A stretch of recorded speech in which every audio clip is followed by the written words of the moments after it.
Në 10-shën e parë nuk ka lëvizje të madhe, është pak a shumë e njëjta që 3 parë zgjedhje. Në PDK njëjtë është establishu një lloj 10-shë e cila po merr votë.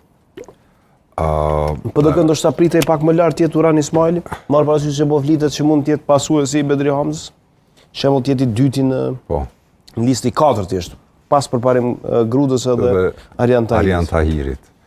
Të shohim nuk janë kry votat e Prishtinës hala. Si janë kry?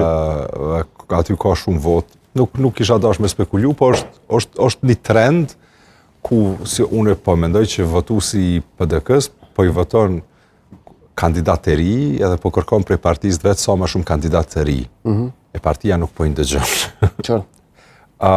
Kur e kemi te LDK-ja, këtu ka qenë natyrisht edhe vëmendja më e madhe me pa sa ka pesh Vjosa Osmani edhe njerëz të saj, po shihet që në këtë 20-shë Vjosa hyn ose e dyta ose e treta, nuk dihet si do të përfundoj si del në fund,